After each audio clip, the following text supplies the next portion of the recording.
In class 10B, the ratio of girls to boys is 4:1. There are 30 students in class 10B. Work out the number of girls in class 10B.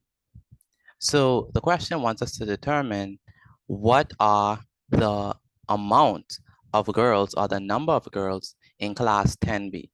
Now, the first thing that we have to do is we have to determine what is one equal part. Now, one equal part, in order for us to determine what that is, we have to take the number of students, the total number of students in the class, and we're going to divide it by 4 plus 1. Now, why we use 4 plus 1? Because the number of equal parts for girls is 4, and the number of equal parts for boys is 1. And so 4 plus 1 is what we're going to use. And so we have 30, and we're going to divide it by 5, because 4 plus 1 is 5. And so that means that one equal part is 6. But they want us to work out the number of girls in the class. Now, for the girls, we have 4, right? And so that means that the number of girls in the class is going to be 6 times 4, because there are 4 equal parts. For the girls, it's going to be 6 times 4, and 6 times 4 is definitely going to be 24. So the number of girls in the class is 24. Now let's move on to the next question. It says that the ratio of girls to boys in class 10C is 3:2. There are 14 boys in the class.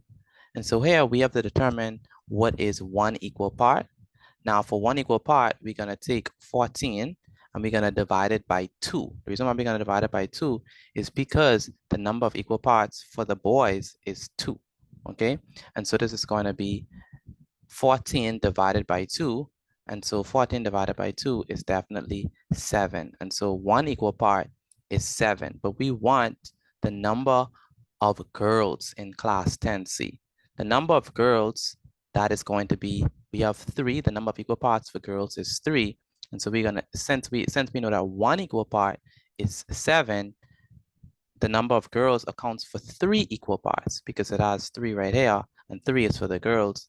And so that's going to be the number of girls in the class is going to be 7 times 3. And 7 times 3 is definitely 21. And so that means that there are 21 girls in this class. So 21 girls in this class and 14 boys.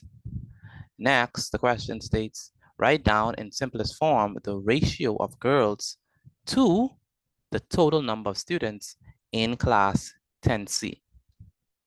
The first thing that we need to do is determine how many students are in the class altogether. And so the total number of students in 10C is going to be 14 for the boys and 21 for the girls. And 14 plus 21 is 35. And so that means that the total number of students is 35 students in the class. The number of students in 10C is 35. Now, we know that there are 21 girls and there are 35 in total, and that's what they want. The ratio of girls to the total number. So girls to the total number. But this is not in simplest form. We have to divide both sides by 7, and 21 divided by 7 is definitely 3, and 35 divided by 7 is definitely 5. And so the ratio of girls to the total number of students in class 10C is 3:5.